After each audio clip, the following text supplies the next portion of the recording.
तो कुछ ऐसे भी होते हैं जो इसको एक और अलग नाम देते हैं, सोमैटिक सेल लोग बोल देते हैं इसे, दोनों नामों से लोग इसे बुलाते हैं, है कि नहीं। तो यूकैरियोटिक सेल एग्जैक्टली डेवलप्ड होते हैं विद न्यूक्लियस, यानी उसके न्यूक्लियस में आपको न्यूक्लियर मेम्ब्रेन मिल जाएगा। ठीक है, न्यूक्लियर मेम्ब्रेन यानी केंद्रक को घेरे रखने वाली झिल्ली जो होती है वो उसमें मौजूद होती है। ठीक है, दूसरी चीज पर आते हैं। अब इन्होंने पूछा है कि कौन सा तत्व होता है, 4 ऑप्शन दिया इन्होंने, आयरन है, फास्फोरस है, कैल्शियम है और सल्फर है। तो मैं उम्मीद करता हूं कि आप लोगों ने आंसर जो दिया है वो सब सही होगा।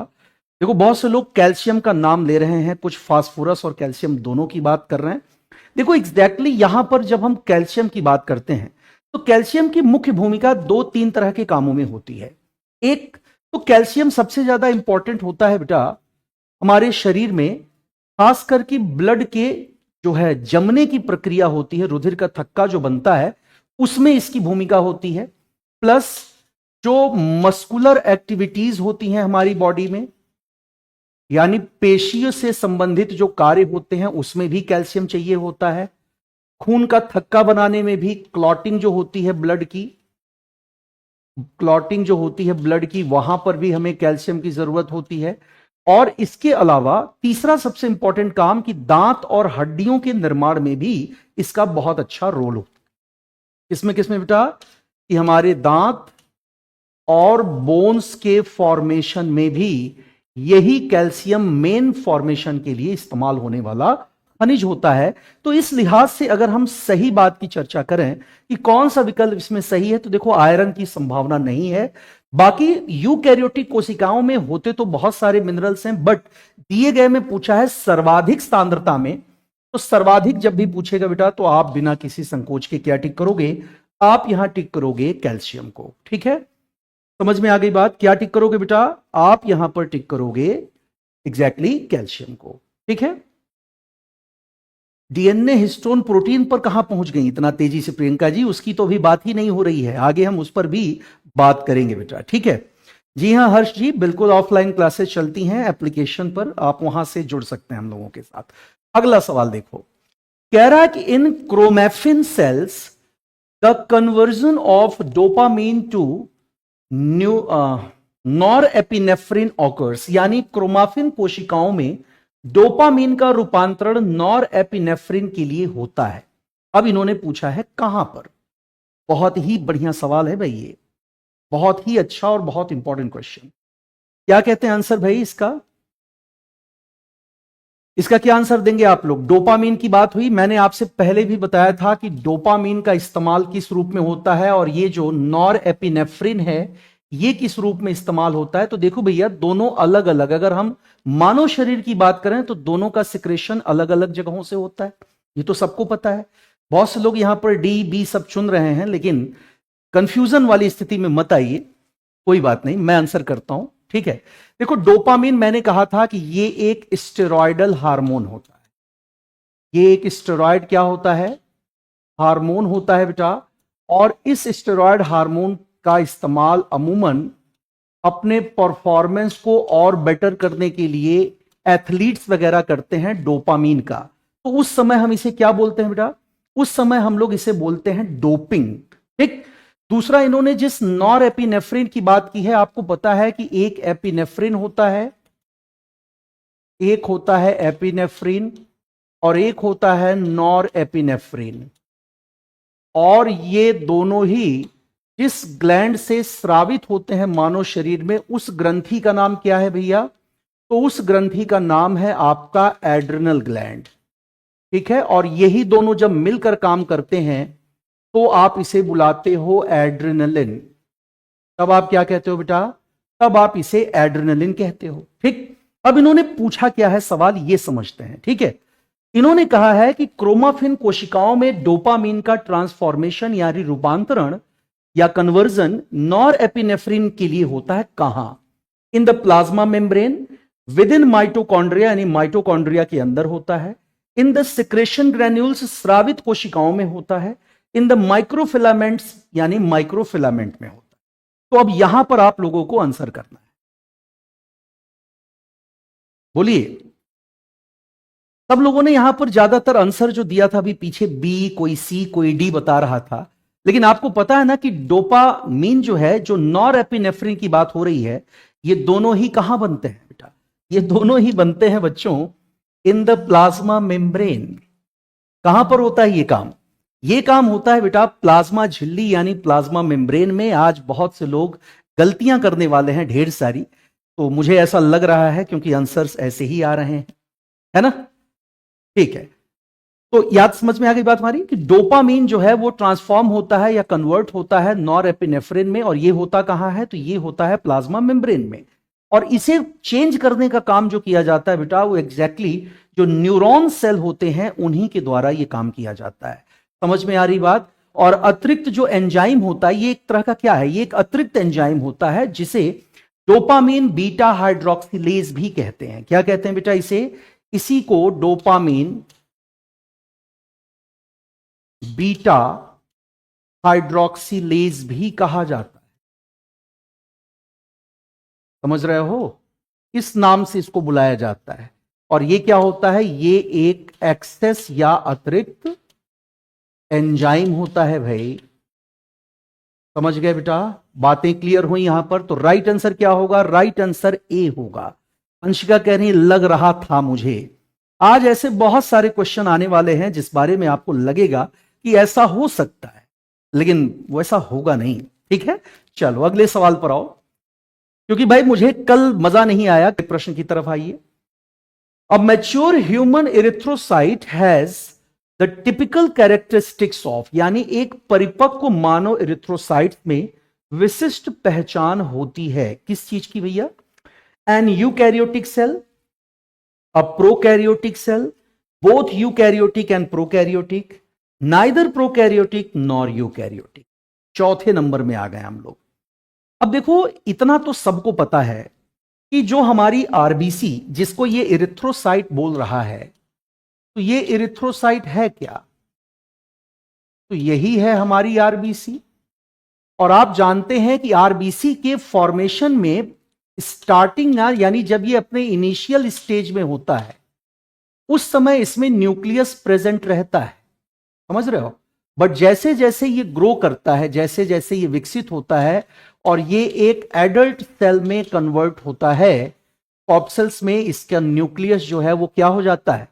खत्म हो जाता है। बात समझ में आ रही है? क्या हो जाता है? न्यूक्लियस इसका आगे चलते जैसे जैसे ये बढ़ता है ये खत्म हो जाता है।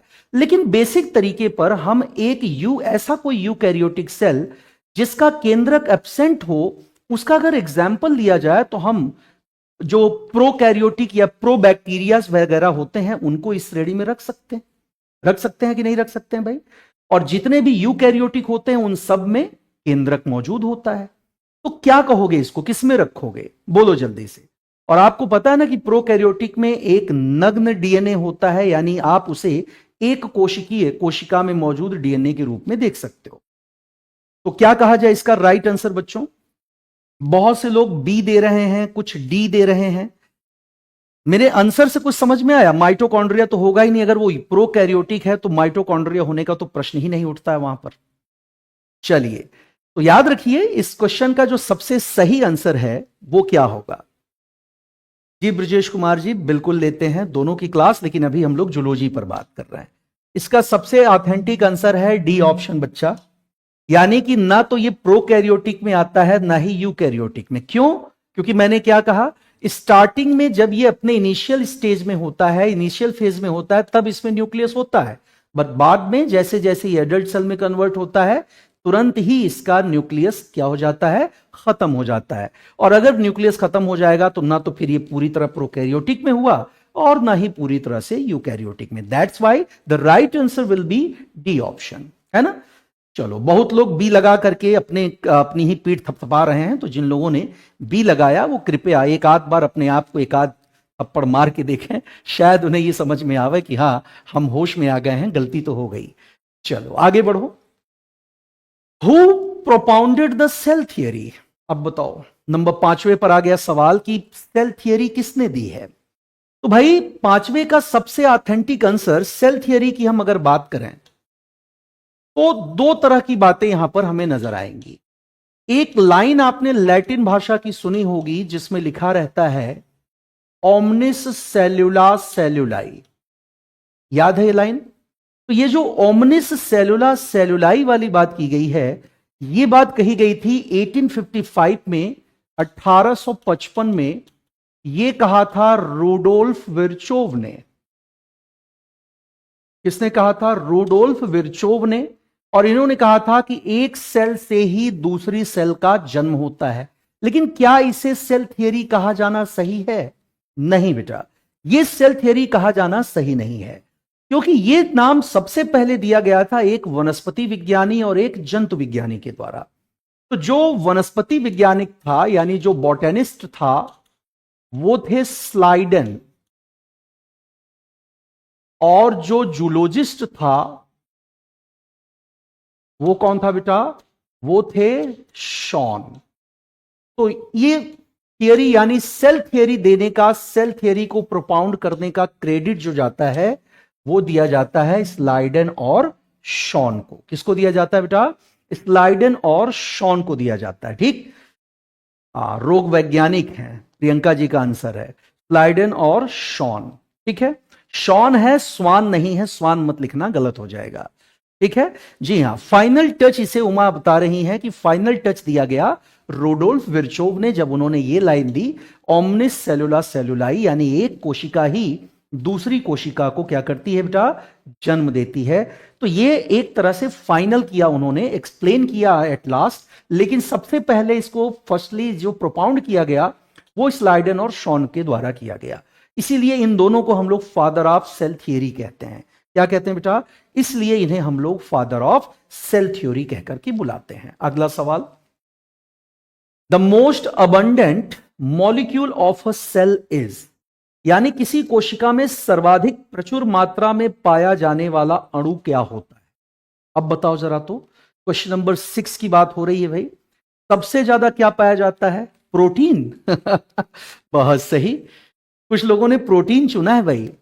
पूजा कुमारी ने जैसे प्रोटीन चुना, लेकिन प्रोटीन तो बेटा किसी भी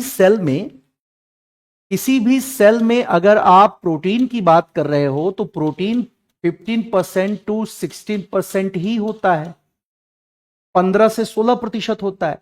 लेकिन हम जो पूछ रहे हैं वो करीब 65 टू 70% होता है, एंड दैट इज वाटर। वो क्या है? पानी है भैया, जल है। कोशिका का 65 से 70% हिस्सा क्या होता है? जल होता है, पानी होता है। समझ में आ रही बात? अच्छा, एक बात और, कि जितने भी ऑर्गेनिक मॉलिक्यूल्स होते हैं, जितने भी कार्बनिक अणु होते हैं, जैविक अणु जिसको हम कहते हैं, तो ये सारे जैविक अणु किन चीजों से बनते हैं? कार्बोहाइड्रेट होता है, फैट होता है और प्रोटीन होता है। क्या क्या होता है बेटा इसमें? इसमें कार्बोहाइड्रेट होता है, इसमें फैट्स होते हैं और इसमें प्रोटीन्स होते हैं। यही 3 चीजें इसमें सबसे ज्यादा पाई जाती हैं, और इन्हीं तीनों को मिला करके कोई भी ऑर्गेनिक लिविंग मॉलिक्यूल बन जाता है। समझ में आ रही बात? कोई भी कार्बनिक जैविक अणु जो है वो इन्हीं तीनों से मिलकर के बनता है। कोई बात नहीं, कोई बात नहीं पूजा जी। इसीलिए ये भी एक कमी है कि हम लोग क्वेश्चन को पढ़े बिना आंसर कर देते हैं कई बार। इतना हम ओवर कॉन्फिडेंट हो जाते हैं, तो ओवर कॉन्फिडेंस को एकदम भूल करके काम करना है आप लोगों को। ठीक जी हाँ। ज्यादातर क्या होता है बेटा? ज्यादातर उसमें कार्बोहाइड्रेट, फैट्स एंड प्रोटीन्स होते हैं। अब कार्बोहाइड्रेट की बात करोगे तो CnH2nOn, ध्यान से देखो तो इसमें दोनों दिख रहा है। इसमें आपको ऑक्सीजन भी मिल जाएगा और इसी में आपको हाइड्रोजन भी मिल जाएगा। समझ में आया? तो हमारी कोशिका का सर्वाधिक हिस्सा क्या होता है बेटा? पानी होता है। ठीक, अरे हम बिल्कुल देखते हैं अंशुल जी, बिल्कुल देखते हैं, घबराइए नहीं, बोलते जाइए। जहां जरूरत होगी मैं आप लोगों के कमेंट्स जरूर लूंगा। तो राइट आंसर क्या होना चाहिए? राइट आंसर होना चाहिए डी ऑप्शन, है ना? सही जवाब क्या होगा? डी ऑप्शन होगा। अगला सवाल, अ प्रोकैरियोटिक सेल कंटेन्स, एक प्रोकैरियोटिक कोशिका में क्या शामिल होता है? ठीक है, 2 linear DNA strands and histone, single circular DNA strand without histone, chromosomes inside the nucleus and nucleoli and centrioles। 4 option इन्होंने कहा है, और ये बातें की जा रही हैं प्रोकैरियोटिक सेल के रेफरेंस में। इसके प्रोकैरियोटिक सेल के रिगार्डिंग ये क्वेश्चन आपसे पूछा जा रहा है। ठीक है, तो देखो इतना तो सबको पता है कि मूलतः जो डबल हेलिक्स डीएनए होता है, ठीक है, इस डबल हेलिक्स डीएनए के बारे में बताने वाले वैज्ञानिक थे वॉटसन एंड क्रिक। कौन थे बेटा? वॉटसन एंड क्रिक थे। 1953 में उन्होंने इसके बारे में बताया था। लेकिन मेनली ये खूबी होती है किस तरह के सेल में? ये खूबी होती है एक यूकैरियोटिक सेल में। लेकिन ये प्रश्न पूछ रहे हैं प्रोकैरियोटिक सेल का। तो देखो बेटा, प्रोकैरियोटिक जितने भी सेल होते हैं उनमें जो डीएनए होता है वो सिंगल स्ट्रैंडेड डीएनए होता है। कैसा होता है बेटा? सिंगल स्ट्रैंडेड डीएनए होता है। कैसा होता है? सिंगल स्ट्रैंडेड डीएनए होता है। समझ में आई बात? ठीक है, समझ में आ रहा है कि नहीं मेरा प्रश्न जो मैंने पूछा आप लोगों से? अब इन्होंने ऑप्शन जो दिया है उसमें देखो, नीचे के ऑप्शन चुनने का तो सवाल ही नहीं उठता है, यानी सी और डी का तो प्रश्न ही नहीं उठता। चुनाव आपको ए और बी में करना है।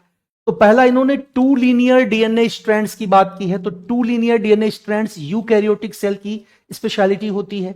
It means what should be the right answer? तो राइट आंसर होना चाहिए ए। ठीक है, और ये कैसा होता है? इस तरह का सिंगल स्ट्रैंडेड डीएनए होता है, बट कैसा होता है? सर्कुलर होता है। एक बात और, हम लोगों के शरीर में कुछ ऐसा पाया जाता है दोस्तों जिसके बारे में एक बड़ा ही खास प्रश्न पूछता है कि एक यूकैरियोटिक सेल के अंदर एक प्रोकैरियोटिक सेल की तरह कौन बिहेव करता है। चलो मुझे आंसर बताओ। पंकज शायद आंसर देने वाले हैं मेरे प्रश्न का, और उमा भी आंसर देंगी मेरे क्वेश्चन का। प्रियंका जी बिल्कुल, मैंने आपका आंसर देख लिया, वो सही है, आपकी बात अपनी जगह। लेकिन मेरे प्रश्न का आंसर क्या होगा कि एक यूकैरियोटिक सेल के अंदर एक प्रोकैरियोटिक सेल की तरह कौन बिहेव करता है? बहुत बढ़िया, उमा का आंसर आया है। इट मींस उमा मेहनत कर रही हैं, और लगभग हर कोई मेहनत आप में से कर रहा है। देखो ये खूबी दोनों में होती है। जो माइटोकॉन्ड्रियल डीएनए होता है वो भी सर्कुलर होता है, और इस माइटोकॉन्ड्रियल डीएनए का इस्तेमाल बेसिकली हम लोग करते हैं डीएनए फिंगर प्रिंटिंग के काम में।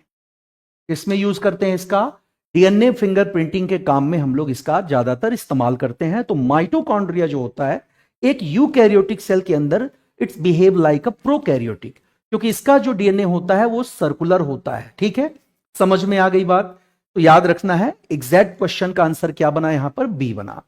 अगला प्रश्न कह रहा है endoplasmic reticulum was first observed. क्या पूछा इन्होंने? Endoplasmic reticulum was first observed bye, किसके द्वारा एंडोप्लाज्मिक रेटिकुलम की सबसे पहले खोज की गई थी? तो देखो भैया, पहले तो यह समझ लो कि एंडोप्लाज्मिक रेटिकुलम जो होता है ये बिहेव कैसे करता है। It's also known as cytoskeleton, यानी इसे हम लोग कह देते हैं कोशिकीय कंकाल। ठीक है, ये नाम हम लोग इसे देते हैं। दूसरी बात, ये हमारे सेल के स्टोर हाउस की तरह भी काम करता है। तीसरा काम, ये राइबोसोम को प्रोटीन सिंथेसिस जब ये करता है, राइबोसोम क्या करता है? सिंथेसिस ऑफ जब प्रोटीन करता है, तो इसके लिए राइबोसोम को जगह कौन देता है? वो भी यही देता है, यानी कि आपका एंडोप्लाज्मिक रेटिकुलम यही देता है। और आप जानते हो ये दो तरह का होता है, एक होता है स्मूथ, एक होता है रफ, दो तरह का।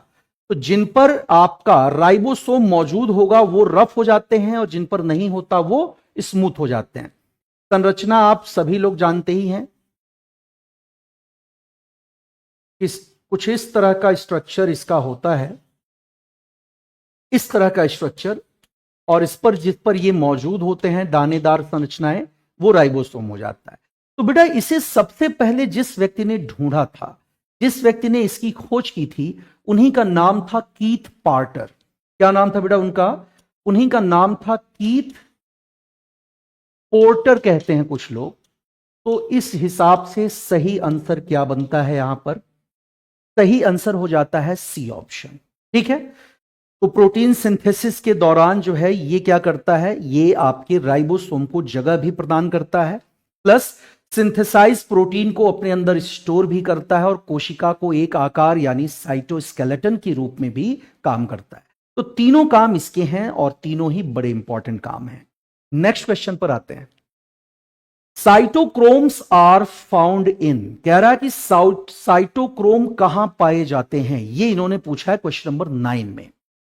तो भाई एक बात बताओ, हाँ कीथ आर पोर्टर, क्लॉडी, अरे भाई साथियों का नाम कौन लेता है? अब बताओ कि जब नील्स बोहर का नाम लेते हो ना, नील्स बोहर के बारे में पढ़ते हो कि नहीं पढ़ते हो? जब संशोधित आवर्त सारणी यानी कि जो रिफॉर्म्ड पीरियोडिक टेबल है उसके जनक के रूप में हम लोग नील्स बोहर का नाम लेते हैं। बरी कहां है? बरी तो गायब है उसमें, बरी मतलब बैरी, वो तो कहीं पता ही नहीं चलता उनका ना। चलो देखो, साइटोक्रोम्स की बात इन्होंने की है। देखो साइटोक्रोम जो होते हैं वो कहां होते हैं, तो बेटा ये एग्जैक्टली एग्जिस्ट करते हैं क्रिस्टी में।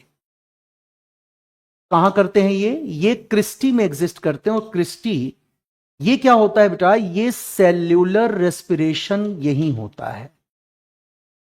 क्या होता है यहां पर? यहीं पर सेल्यूलर रेस्पिरेशन यानी कोशिकीय श्वसन का काम करता है ये। और इस तरह की संरचना को आपने देखा होगा ऐसा। तो ये जो मुड़ी हुई सी संरचना नजर आ रही है, इसी को हम क्या कहते हैं? क्रिस्टी बोलते हैं। और बेटा इसी क्रिस्टी में मौजूद होता है आपका क्या? साइटोक्रोम। लेकिन प्रश्न यह है कि इसका काम क्या होता है, यह भी तो प्रश्न उठेगा। अंशुल जी, यहां इस चैनल पर हम लोग जल्दबाजी नहीं करते हैं। अगर आप जल्दबाजी के इच्छुक हैं तो भाई क्षमा चाहूंगा मैं इसके लिए, ठीक है? जल्दबाजी वाला काम शैतान का होता है बेटा। तो चलो मेरी बात और आगे सुनो। देखो मैंने क्या कहा, मैंने आपसे कहा कि ये क्रिस्टी में होते हैं। क्रिस्टी एग्जैक्टली यहां ये मौजूद जो आपका साइटोक्रोम होता है या क्रिस्टी जो है, ये रेडॉक्स एक्टिव प्रोटीन होता है। क्या होता है ये साइटोक्रोम? ये एक रेडॉक्स एक्टिव प्रोटीन होता है जिसके न्यूक्लियस में Fe के मॉलिक्यूल या परमाणु होते हैं, एटम होते हैं। और ये मुख्यतः इलेक्ट्रॉन वाहक की तरह काम करता है। प्लस ये एक और चीज में सहयोग करता है और वो है एटीपी सिंथेसिस में। इसमें काम करता है, एटीपी सिंथेसिस में भी काम करता है। तो सही आंसर होगा कि ये एक माइटोकॉन्ड्रियल मैट्रिक्स का हिस्सा होता है। इसका नहीं, माइटोकॉन्ड्रियल मैट्रिक्स का नहीं होता है। किसका होता है ये? हाँ, क्रिस्टी का होता है। देखो मैंने गलत कर दिया, ठीक है? समझ में आई बात? तो क्या होता है, ये एक रेडॉक्स एक्टिव प्रोटीन होता है। बहुत बढ़िया, ये बात ध्यान रखिएगा, this is a redox active protein.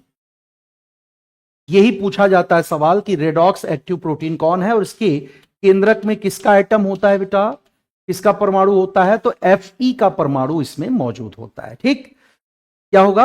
Fe का परमाणु इसमें मौजूद होता है। ठीक है, चलिए ठीक है, सवाल समझ में आ रहे हैं भाई सब लोगों को? नींद भगाने का बताएं, इससे भयानक पेपर कहां मिलेगा नींद भगाने वाला है? समझ रहे हो ना बच्चे? इससे भयानक पेपर कहां मिलेगा नींद भगाने के लिए। चलो अगले सवाल पर आ जाते हैं। नेक्स्ट देखो, अब चलो जोड़ा बनाने वाला प्रश्न आ गया है, तो जोड़ा बनाओ जल्दी से 10वें नंबर में। क्या चुनोगे इसमें से? फट से बताओ सब लोग, जल्दी बताइए। रेडॉक्स सक्रिय प्रोटीन है, प्रियंका का आंसर आया, बड़ा सा लंबा सा आंसर दिया इन्होंने, सही है भाई। जल्दी जोड़ा बनाइए, मुझे बताइए। कह रहा है कि सूचियों के लिए दिए गए कूट का प्रयोग करके सही उत्तर चुने। देखो इसमें कोई कूट नहीं दिया है, मतलब इसमें आधा अधूरा है, तो आपको अपनी जानकारी का प्रयोग करना है। इसमें ऐसा कुछ नहीं है, ऑप्शन में तो कुछ है ही नहीं है। कहां सब टिक कर रहे दे रहे हो सब लोग हैं? इसमें तो ऑप्शन है ही नहीं, तो मेरे ख्याल से तो ये तो आधा हो जाएगा। गलत है ये क्वेश्चन ही एक तरह से। कैसे चुन ले रहे हो बी सब लोग बताओ? इन्होंने कहा है जोड़ा बनाना है, सूची 1 का सूची 2 से मिलान करना है। अब इसमें कहीं वो ऑप्शन है ही नहीं, तो कैसे आप लोगों ने बी चुन लिया, डी चुन लिया? कैसे कर रहे हो आप लोग? इसमें कहीं A B C D answer दिखाई दे रहा है क्या? है? नहीं ना? क्या आप लोग भी जो है इसीलिए पता चल रहा है, इससे ही स्पष्ट हो रहा है कि आप लोग कर क्या रहे हैं। है? सब लोग क्या कर रहे हैं ये तो इसी से समझ में आ जा रहा है। फिलहाल ज्यादातर लोगों का, हाँ वही तो मैं भी सोच रहा हूं जयेश जी कि कैसे सबका ऑप्शन आ गया भाई। हमने तो ऑप्शन इसमें दिया ही नहीं है। कहां चीटिंग मार रहे हो सब लोग?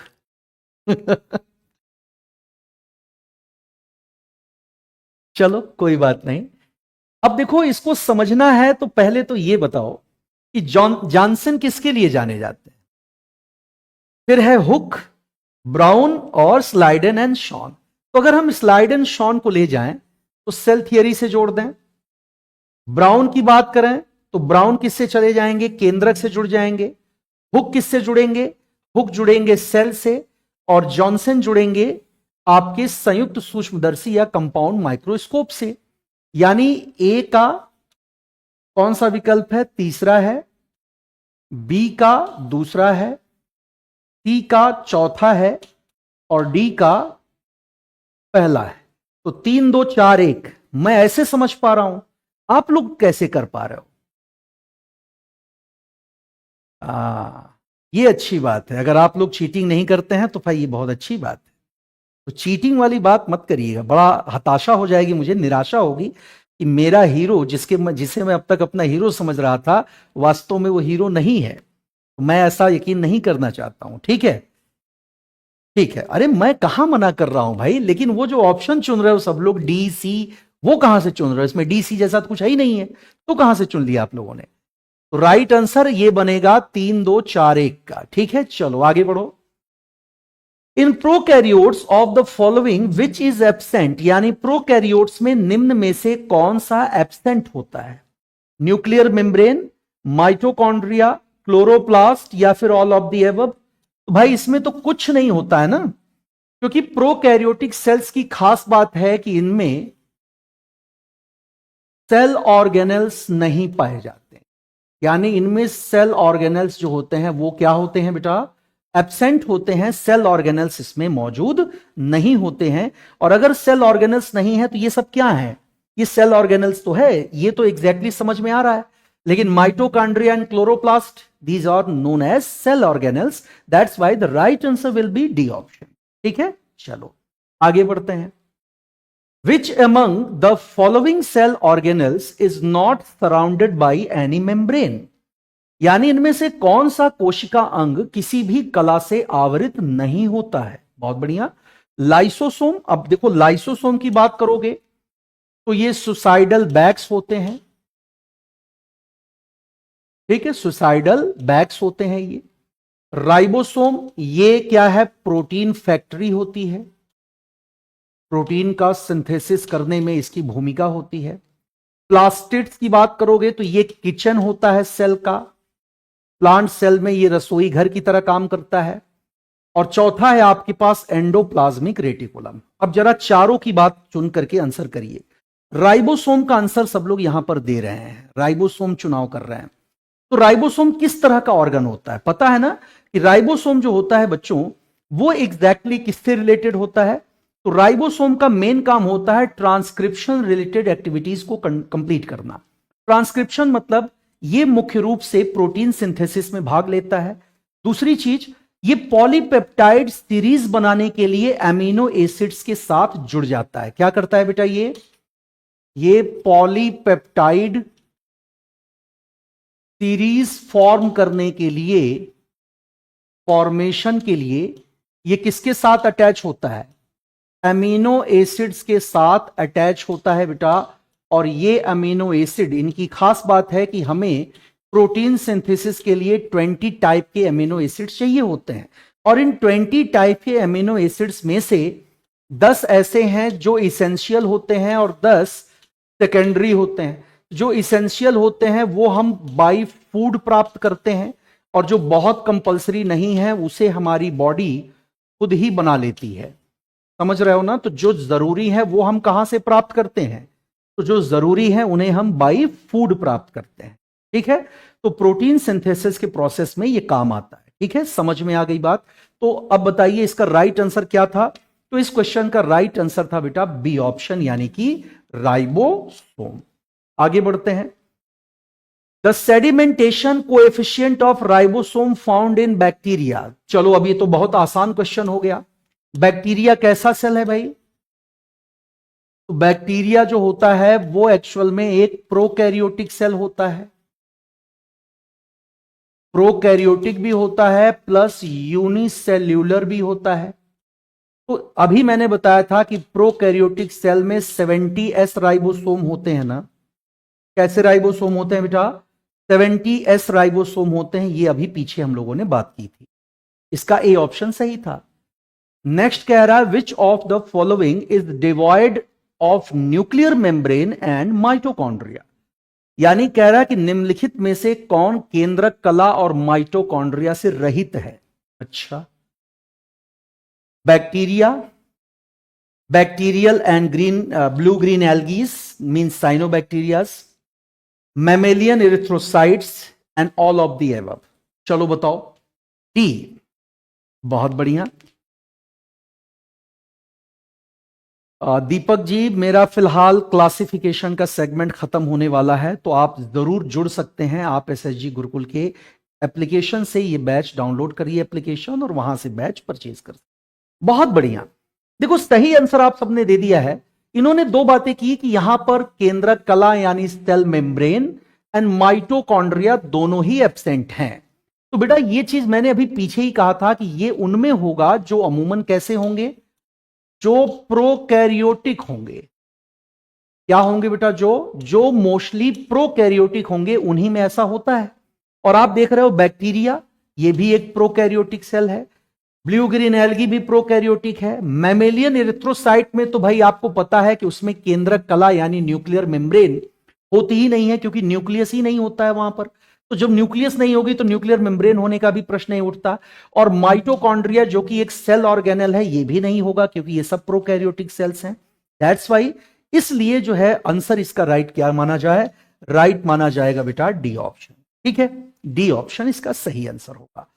ठीक है। पायल कह रहे हैं कि फीस बहुत ज्यादा है। बेटा हम लोग प्री और मेंस दोनों के लिए बात कर रहे हैं, ठीक है। और किसी भी कंपैरेटिवली आप देखेंगे तो इफेक्टिव क्लास के लिए आपकी ये बैच की फीस सबसे मार्जिनल फीस है। चलो आगे बढ़ते हैं। नेक्स्ट कह रहा है आपसे which of the following is in exception of cell theory. अच्छा, कि कौन कोशिका सिद्धांत के अपवाद में है? Bacteria, protista, viruses and protozoans. बहुत बढ़िया। तो समझ गए होंगे सब लोग इसका आंसर भाई। जी हां, इसका राइट आंसर होगा वायरस। कौन है इसके अपवाद में? वायरस। कहते हैं ना कि वायरस जो होते हैं न तो जिंदा होते हैं न मरे हुए होते हैं, ये जीवित और मृत के बीच की कड़ी है। प्रियंका जी 1999 फीस है बेटा, 1999 रुपए। एक बात और मैं दोहरा देता हूं आप लोगों के लिए, वायरस का पूरा नाम क्या होता है?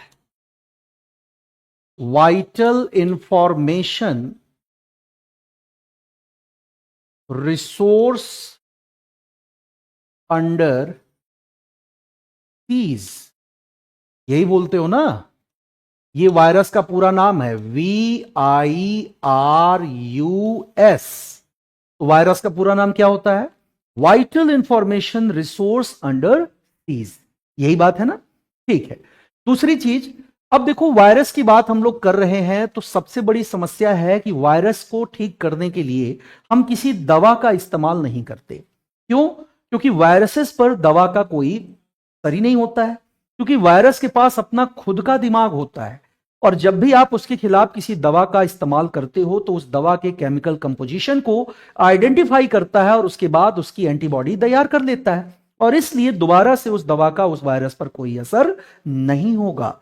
तो इस लिहाज से अगर हम लोग बात करें तो भाई ध्यान रखना, जैसे मैं एड्स की बात कर रहा हूं, अब एड्स जिस HIV वायरस से होता है, आप लोगों ने उस HIV वायरस की तस्वीर तो बहुत देखी होगी, बनाया भी होगा कई बार, देखा है ना? तो ये जो HIV वायरस होता है, इसकी खासियत क्या है कि HIV वायरस को अभी तक ठीक करने वाली दवा हम लोगों के पास नहीं है, लेकिन फिर भी HQ9302 और जाइडोवुडाइन, इन दोनों दवाओं का इस्तेमाल किया जाता था इसके स्प्रेडिंग स्पीड को, यानी इसके फैलने की दर को धीमा करने के लिए। लेकिन आज की स्थिति क्या है बेटा? आज हमारे पास एक नई दवा आ गई है जिसे हम BNC117 कह रहे हैं, और इसके बारे में कहा जा रहा है कि ये एड्स को भी ठीक कर सकता है, लेकिन अब ये अभी फिलहाल संभव नहीं हो पाया है, बट आने वाले समय में हो जाएगा, ठीक है, ये हो जाएगा, ठीक। और याद रखना ये इस तरह का वायरस है, कैसा वायरस है, तो ये रेट्रो वायरस है। एचआईवी वायरस कैसा वायरस होता है, रेट्रो वायरस होता है, जो कि आप ही के आरएनए को अपने जैसा बना लेता है, ठीक। और ये रिवर्स ट्रांसक्रिप्शन प्रोसेस का इस्तेमाल करता है, किसका बेटा, ये प्रयोग करता है रिवर्स ट्रांसक्रिप्शन प्रोसेस का, ठीक है। रिवर्स ट्रांसक्रिप्शन प्रोसेस के जरिए ये आपके आरएनए को अपने जैसा बनाकर अपनी संख्या बढ़ाता है, ठीक है। तो इसी को हम लोग रेट्रो वायरस बोलते हैं। आगे बढ़िए, नेक्स्ट कह रहा है jumping genes occur in. Jumping genes पता है आप सब लोगों को। तो बच्चों जंपिंग जीन्स की खासियत क्या होती है, सबको यह बात पता होनी चाहिए भाई। 16 नंबर सवाल पर हम लोग आ गए हैं। जंपिंग जीन्स पता है ना कि इसे सन 1940 में एक महिला वैज्ञानिक थी जिनका नाम था बारबरा मैक्लिंटॉक। बारबरा मैक्लिंटॉक, इन्होंने ही इसकी खोज की थी, ठीक। 1940 के दशक में बारबरा मैक्लिंटॉक ने जिया मेज, सुना होगा आपने, तो जिया मेज जो होता है ये मक्के का वास्तविक साइंटिफिक नेम है। किसका साइंटिफिक नेम है, मक्के का। तो मक्के में इसको खोजा था उन्होंने। अगर इसकी खासियत की बात करें कि होता क्या है, तो बेटा इनके जो अणु होते हैं वो अणु के स्थानांतरीय खंड होते हैं, जिनको हम लोग ट्रांसपोजोन्स कहते हैं। क्या कहते हैं इसी को ट्रांसपोजोन्स भी कहा जाता है। और ट्रांसपोजोन्स वो होते हैं, एक ऐसे सेगमेंट्स होते हैं मॉलिक्यूलर, जो कि अपना स्थान बदल देते हैं। यानी डीएनए में ये जीन्स अपनी जगह छोड़कर जाकर के कहीं दूसरे जगह पर फिट हो जाते हैं, फिक्स हो जाते हैं। समझ गए बात को।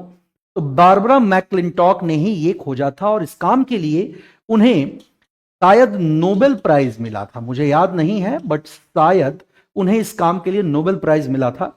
यह खबर तब चर्चा में ज्यादा थी जब हम लोग पढ़ते थे, उस समय यह सवाल बहुत पूछा जाता था, ठीक है।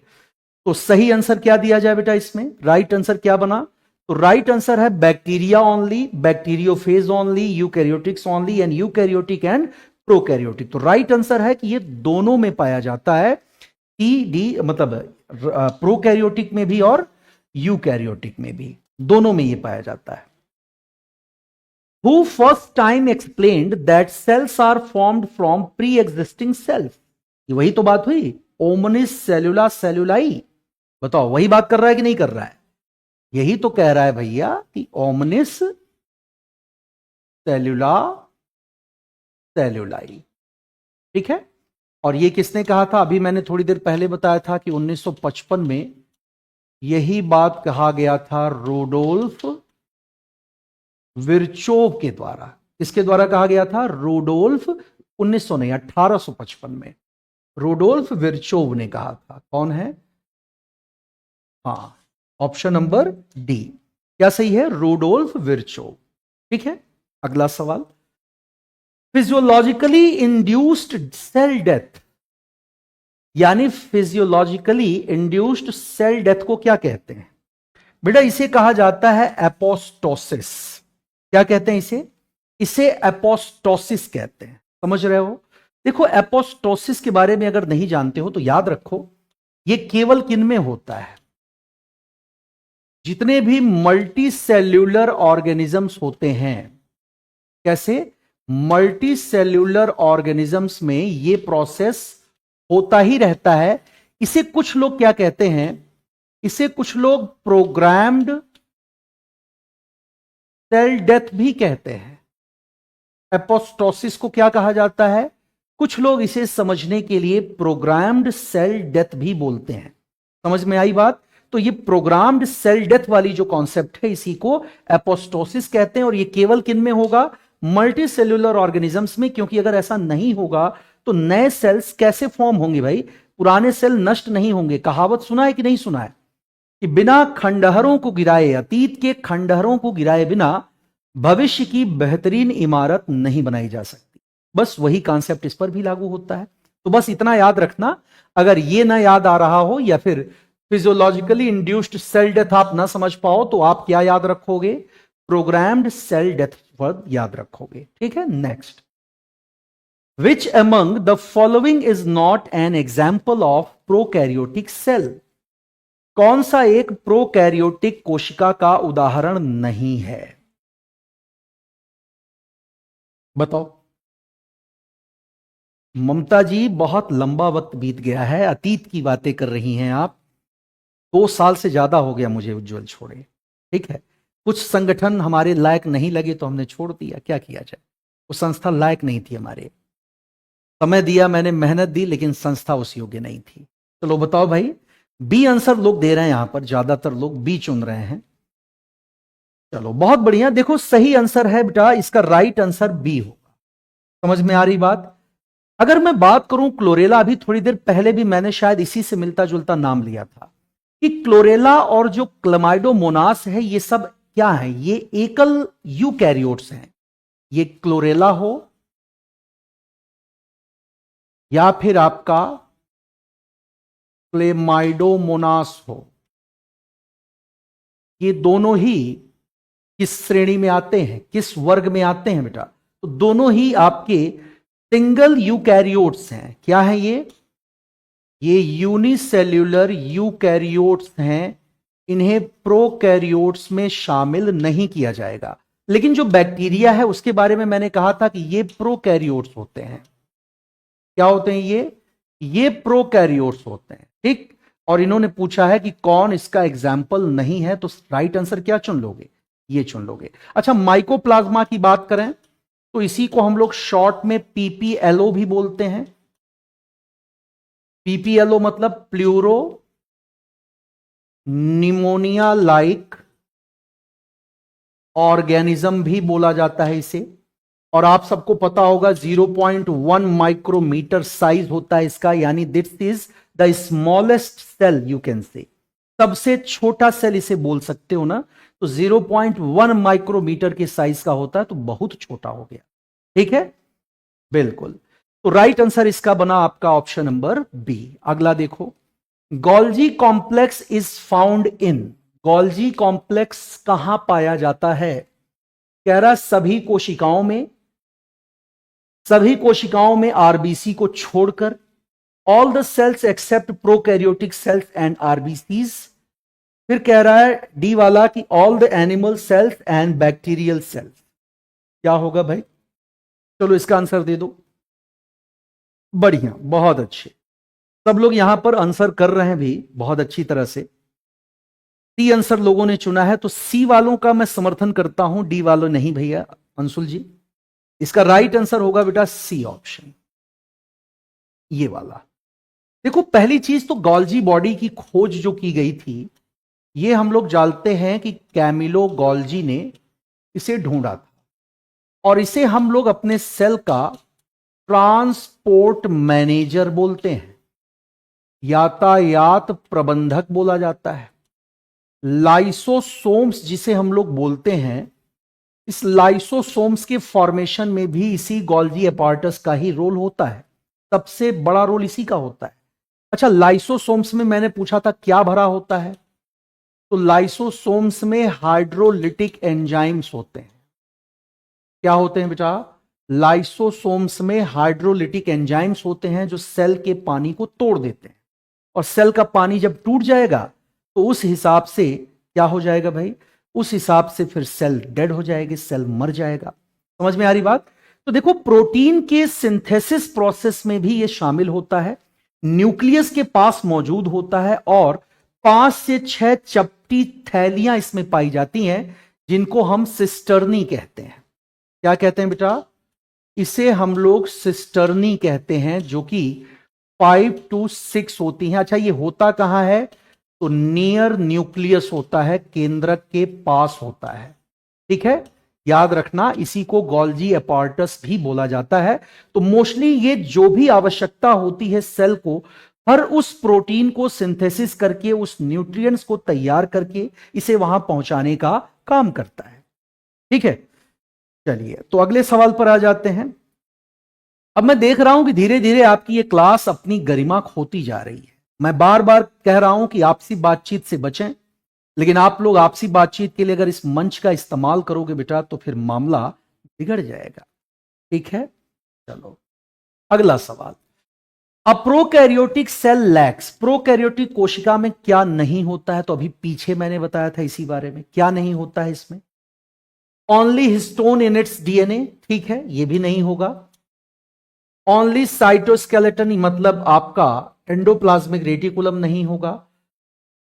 सब सेल्यूलर ऑर्गेनल्स, यानी कोई कोशिकांग नहीं होगा, तो उसमें दिए गए ऑप्शंस में कुछ नहीं होता है। सब सही है ना? हाँ बेटा स्वाति जी, ये दुखद है कि मेरे समझाने के बाद भी लोग बातचीत करते हैं। तो बेटा अगर ऐसा होगा तो फिर मैं बाध्य हूं, मैनेजमेंट और टेक्निकल टीम फिर उनको ब्लॉक कर देगी, फिर आप कमेंट नहीं कर पाओगे, क्योंकि मैं और चैनलों की बात नहीं जानता, पर हमारे चैनल पर और हमारी क्लास में हम इसका समर्थन नहीं करते। इतनी बात तो हम ही कर लेते हैं आप लोगों से कि आप लोगों को अतिरिक्त बात करने की कोई आवश्यकता ही नहीं होनी चाहिए, फिर भी आप बातें करोगे तो कैसे काम होगा? मत करिए बेटा, पढ़ लीजिए। सही कहा आपने शिखा जी, पढ़ लो भाई, पढ़ लो, सबसे जरूरी बात यही है। तो इसका सही आंसर क्या हो गया? D option. नेक्स्ट पर आइए, the cell organelles of eukaryotic cells are moved by, बहुत बढ़िया क्वेश्चन है भैया ये। यूकैरियोटिक कोशिका के कोशिका अंगक गतिमान किए जाते हैं किसके द्वारा भैया? एक्टिन फिलामेंट्स के द्वारा, माइक्रोट्यूब्यूल्स से, both actin filaments and microtubules and both cilia and flagella. देखो सीलिया एंड फ्लैजेला का तो सवाल ही नहीं उठता, ये कोई एक्वेटिक जीव थोड़ी है कि सीलिया और फ्लैजेला से ये चलेगा, उससे तो चलेगा नहीं बच्चे, है कि नहीं? तो उस लिहाज से अगर बात करें बाकी ऑप्शंस में तो किसको चुनोगे? बताओ फट से। तो देखो किसी भी यूकैरियोटिक सेल में बच्चों प्रचुर मात्रा में एक्टिन प्रोटीन होता है। क्या होता है? प्रचुर मात्रा में उसमें एक्टिन प्रोटीन होता है। एक्टिन प्रोटीन उसमें क्या होता है? प्रचुर मात्रा में होता है, ठीक है ना? और एक्टिन प्रोटीन करता क्या है बच्चों? ये सेल का साइज डिसाइड करता है। सेल के फैलने की जो क्षमता होती है वो इसी की वजह से होती है, और ये सेल का साइज डिसाइड करता है। ये बात ध्यान रखिएगा, क्या डिसाइड करता है? उसका साइज, उसका आकार डिसाइड करता है आपका, ठीक? तो मोस्टली इसका जो राइट आंसर माना जाता है हमेशा, वो है बच्चों सी ऑप्शन, यानी एक्टिन फाइबर्स और माइक्रोट्यूब्यूल्स दोनों ही ये काम करते हैं, ठीक है? बट ये ध्यान रखिएगा कि एक्टिन प्रोटीन का जो सबसे मोस्ट इंपॉर्टेंट वर्क है वो है इसके सेल का साइज डिसाइड करना, ठीक है जी? हां, बहुत बढ़िया अनुराधा जी। एक बात और मैं देख रहा हूं, जब से एआई आया है तब से छात्र अपनी मौलिक क्षमताओं का प्रयोग करने से बचता है, और हो सकता है कि यह आपको औरों से बढ़त दे दे, लेकिन प्रॉब्लम तब होगी बेटा जब आप एग्जैक्टली उस स्थिति में रहोगे जब आपको अपनी मानसिक क्षमताओं का इस्तेमाल करना होगा, तब मामला गड़बड़ा जाएगा, तब आप ये कर नहीं पाओगे, और फिर आपको सिर्फ ग्लानि होगी, अफसोस होगा। इससे आपको बचना है, ठीक है?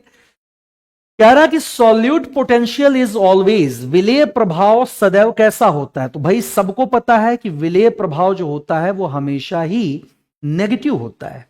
कैसा होता है? हमेशा, ये हमेशा ही नेगेटिव होता है।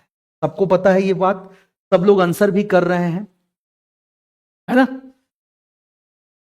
भाई? बात समझ में आ रही है हमारी ना, कि सब लोग सही आंसर कर रहे हैं। इसका राइट आंसर क्या है? ए, नेगेटिव होता। अच्छा ये होता क्या है?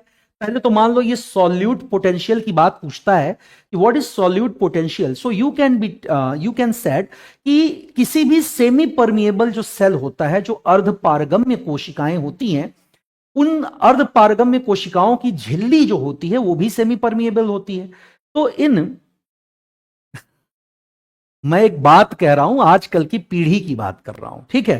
कि आजकल की पीढ़ी एआई वगैरह पर डिपेंड हो गई है, तो ये बड़ी दुख की बात हो जाती है। अरे हम आप लोगों को नहीं कह रहे हैं, आप सबकी क्षमताओं पर हमें कोई संदेह नहीं है, ठीक है बेटा? कोई संदेह नहीं बेटा, आप लोग तो अपनी मेहनत से करते हैं। नहीं नहीं, मैं गुस्सा नहीं हूं अंशुल जी, ठीक है? तो बाकी जहां बच्चों की मैं बात कर रहा हूं, कई बार ऐसा क्लासेस में, ऑफलाइन क्लासेस में, हमारे यूपीएससी के क्लासेस में ऐसा दिखता है, इसलिए मैंने पूछा, है कि नहीं? इसलिए मैंने कहा, ठीक है?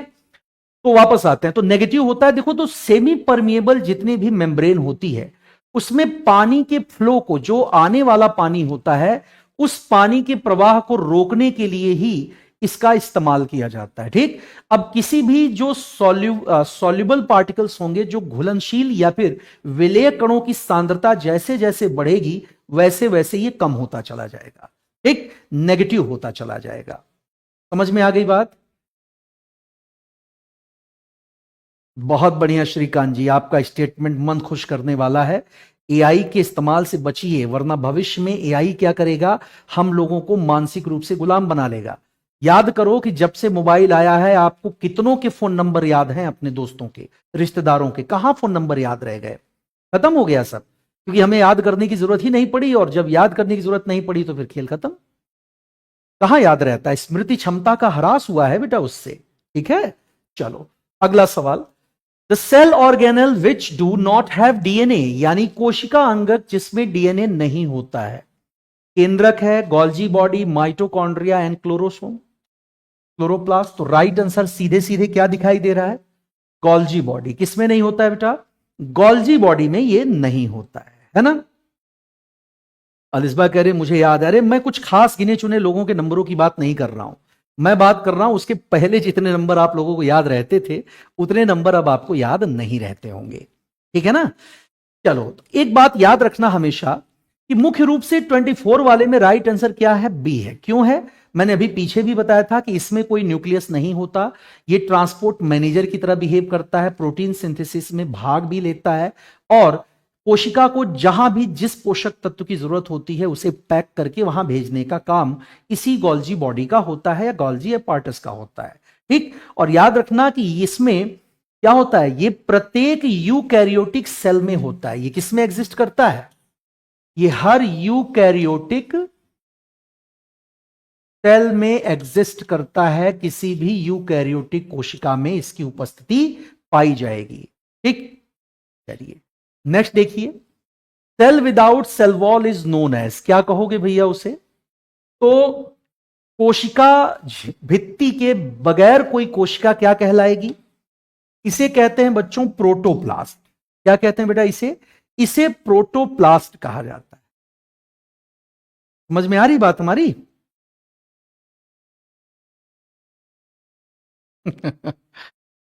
सब लोग अब तर्क वितर्क पर उतारू हो जाते हो आप लोग। भाई आपकी तार्किक क्षमता पर मैं संदेह कहां खड़ा कर रहा हूं। देखो, मैं आपकी परख की शक्ति पर सवाल नहीं उठा रहा हूं, लेकिन समस्या तब है जब आप एक मुखौटे वाले इंसान से यह पूछें कि वो कौन है। अगर वो बताना ही चाहेगा कि वो कौन है तो मुखौटा लगा के क्यों घूमेगा? तो विरोधाभासी बातें बहुत हैं यहां पर। क्या कहते हैं बेटा इसे? इसे हम लोग प्रोटोप्लास्ट कहते हैं। और बेटा याद रखो कि जो प्रोटोप्लास्ट होता है वो एग्जैक्टली कहां होता है? बोलो जल्दी से। तो प्रोटोप्लास्ट कह रहा है ना कि cell without cell wall is known as, तो कोशिका भित्ति रहित कोशिका क्या कहलाती है? प्रोटोप्लास्ट। ठीक है, तो ये जो है पहले के समय में था, बहुत पहले के समय में था, मतलब उस वक्त की हम लोग बात कर रहे हैं जिस समय सेल्स अभी अपने प्रारंभिक या इनिशियल स्टेज में थे। ठीक है, उनमें, यानी प्लांट सेल ही कह सकते हैं। जी हां, बिल्कुल कह सकते हैं। बबीता जी कह रही हैं प्लांट सेल, जरूर बच्चे, तो प्लांट सेल ही कह सकते हैं। अगला कह रहा है कि प्रोकैरियोटिक सेल कंटेन्स, एक प्रोकैरियोटिक कोशिका में क्या शामिल होता है? चलो फिर से बता दो जल्दी से। प्रोकैरियोटिक सेल क्या कंटेन करता है भैया? टू लीनियर, ये वही क्वेश्चन है ना, 2 बार आ गया मुझे लग रहा है। तो इसका राइट आंसर क्या बताया था हम लोगों ने?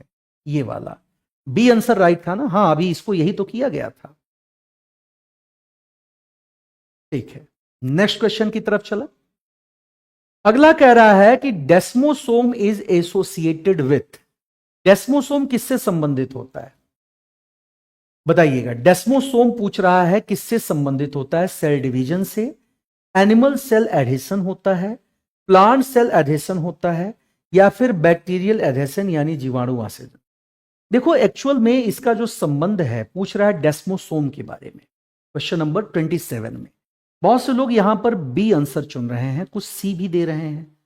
डेस्मोसोम वाला सवाल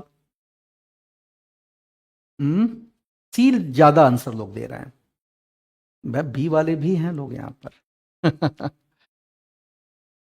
क्या होता है भाई बताओ? डेस्मोसेल सी, यानी पादप कोशिकीय आसंजन है। बी सी वाले आंसर दे रहे हैं। एनिमल सेल एडहेसिव बोल रहे हैं कुछ लोग इसे।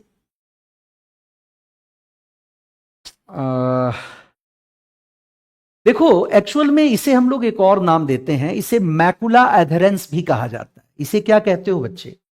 इसी को हम लोग एक और नाम देते हैं मैकुला एधरेंस। ये भी नाम इसे दिया जाता है, जिसको आप डेस्मोसोम बोल रहे हो, इसी को हम लोग मैकुला एधरेंस भी बोलते हैं। समझ में आ रही बात हमारी? और बेटा इसका सही आंसर है कि ये क्या करता है, एनिमल सेल्स को अधेस करता है, यानी उनके जोड़ने के काम आता है। जी हाँ, तो ये प्लांट में नहीं होता बेटा, ये एनिमल्स में होता है। ठीक है, किसमें होता है बच्चे? ये एनिमल्स में मैकुला अधेरेंस जो नाम है इसका, ये एनिमल सेल को जोड़ने का काम करता है। ठीक है, जी हाँ, बी आंसर होगा, सी नहीं होगा। नेक्स्ट देखो, डेस्मोसोम इज द मॉडिफिकेशन ऑफ, डेस्मोसोम किसका संशोधन है? प्लाज्मा मेम्ब्रेन का, एंडोप्लाज्मिक रेटिकुलम का, गोल्जी बॉडी का, या फिर ईआर एंडोप्लाज्मिक रेटिकुलम के न्यूक्लियस कॉम्प्लेक्स का? तो सिंपल सा आंसर है, ये प्लाज्मा झिल्ली का संशोधन होता है, और इसे आप एक्स्ट्रा सेल्यूलर जंक्शन भी बोल सकते हो। क्या कह सकते हो डेस्मोसोम को बेटा? इसी को आप एक्स्ट्रा सेल्यूलर जंक्शन भी बोला जाता है।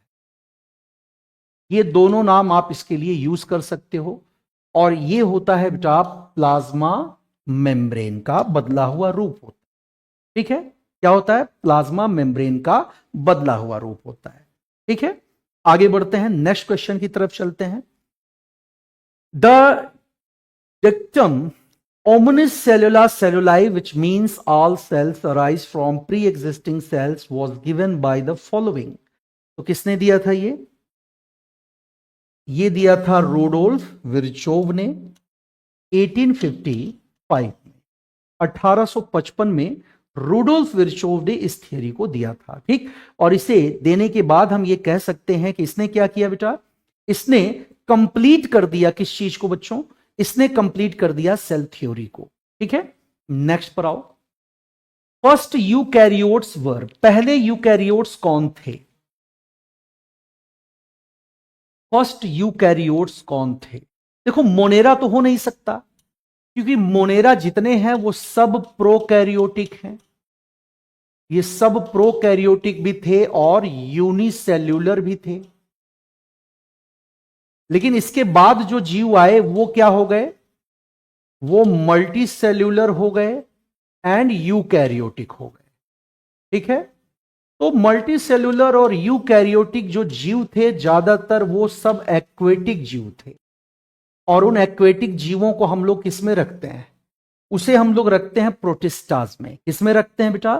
प्रोटिस्टा में रखते हैं। बहुत बढ़िया, सही आंसर आप लोग दे रहे हैं।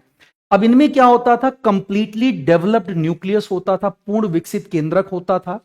ये स्वपोषी भी हो सकते थे, परजीवी भी हो सकते थे, और फ्रीली मूव करने वाले भी हो सकते थे। और यही रीजन है कि इसका अपना एक फाइलम है मोनेरा। क्या है इसका फाइलम? इनका अपना एक फाइलम भी है उन जीवों का, मोनेरा, जो एक कोशिकीय हुआ करते थे। अच्छा, एक बात बताओ, ये टर्म किसने पहली बार यूज किया था? लगभग 35 क्वेश्चन होंगे बेटा यहां पर, बोलो जल्दी से, ये टर्म किसने यूज किया था? तो बेटा 1937 में ये टर्म यूज किया गया था चैप्टन के द्वारा। किसने यूज किया था? ये टर्म यूज किया था 1937 में चैप्टन ने। ठीक, याद रखना इस बात को। ये प्रोकैरियोटिक और यूकैरियोटिक दोनों टर्म किसने यूज किए हैं फर्स्ट टाइम? तो फर्स्ट टाइम ये दोनों टर्म यूज किए हैं चैप्टन ने। ठीक, नेक्स्ट पर आते हैं, अगला सवाल देखते हैं। The prokaryotic genetic system contains, क्या पूछ रहा है? प्रोकैरियोटिक अनुवांशिक प्रणाली में क्या शामिल होता है? तो अभी तो मैंने बताया था इस बारे में। क्या शामिल होता है बच्चों इसमें? तो इसमें होता है आपका both DNA and histone, DNA but no histone. क्या होगा इसमें? इसमें डीएनए होगा बट हिस्टोन प्रोटीन नहीं होगा, क्योंकि वो केवल किसमें होता है? ये वाला किसकी विशेषता है? ये यूकैरियोटिक सेल की विशेषता होता है। ठीक है, जिसमें इस तरह का डबल हेलिक्स डीएनए पाया जाए। अच्छा, एक बात बताओ, ट्रिपल हेलिक्स डीएनए की खोज किसने की थी? जल्दी आंसर करिए कि who was the founder of triple helix DNA?